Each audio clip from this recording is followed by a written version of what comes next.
Hai, Assalamualaikum warahmatullahi wabarakatuh. Perkenalkan, nama aku Febrianti Dicalungga. Semoga kita dalam keadaan sehat selalu ya. Di sini aku akan melakukan penyuluhan sosial tentang upaya pencegahan pernikahan dini melonjak pada masa pandemi COVID-19. Angka pernikahan dini di Indonesia meningkat drastis selama pandemi COVID-19, meski diatur dalam Undang-Undang Nomor 16 2019 bahwa dispensasi pernikahan minimal berusia 19 tahun. Penutupan sekolah menyebabkan minimnya aktivitas hingga persoalan ekonomi keluarga, himpitan ekonomi di tengah krisis mendorong orang tua untuk menikahkan anaknya.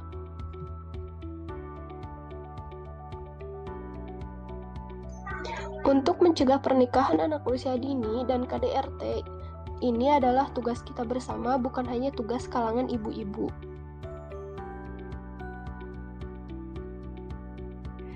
Hal ini mengajak masyarakat untuk tidak mengorbankan anak-anaknya dengan alasan faktor ekonomi ini untuk menikahkan mereka pada usia dini.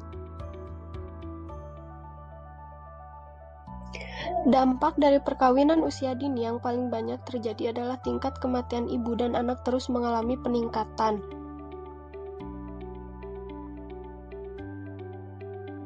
Berbagai upaya dilakukan agar pernikahan ini bisa ditekan, karena pada 2024 pemerintah menargetkan angka pernikahan anak sebesar 8,74%.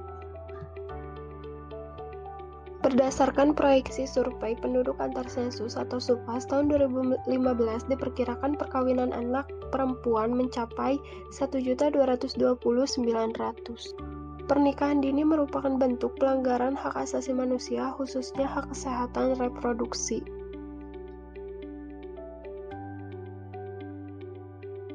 Pernikahan anak menyalahi undang-undang sekaligus merampas hak anak, diantaranya bermain, belajar, mendapatkan pendidikan yang layak, dan lainnya.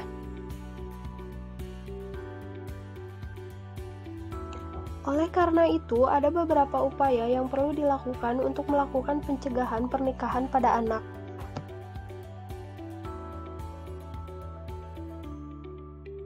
Pertama adalah pendidikan yang berbasis pengenalan hak-hak pada anak. Pendekatan ini bisa dilakukan dari hal yang termudah lebih dahulu.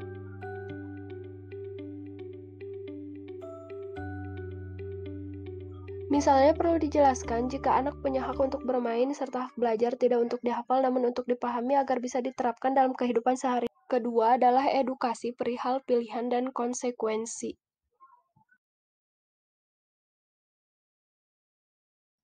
Misalnya, ketika anak belajar, orang dewasa menjelaskan apa yang bisa mereka dapatkan. Misalkan, contoh paling sederhana, kalau memilih makanan sembarang akan merasakan sakit perut, dan sebagainya. Begitu pula untuk pernikahan, anak yang diberi edukasi ini akan lebih bijak mempertimbangkan apa yang terjadi ketika melakukan pernikahan tanpa persiapan yang matang.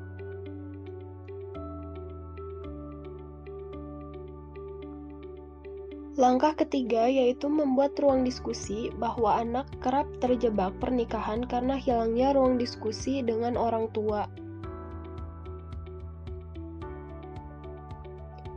Anak perlu memahami bahwa dia bisa untuk memilih dan menolak, sehingga anak mampu memberikan penolakan jika dipaksa untuk menikah dari pihak keluarga.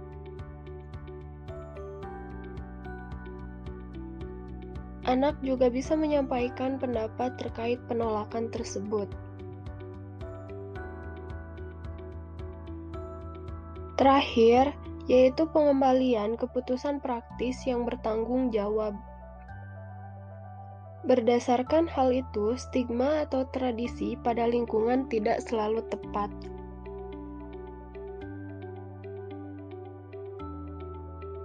Oleh karena itu, ketika anak diberi peluang untuk memilih, ada orang tua atau masyarakat yang mendampingi dan memberikan dukungan.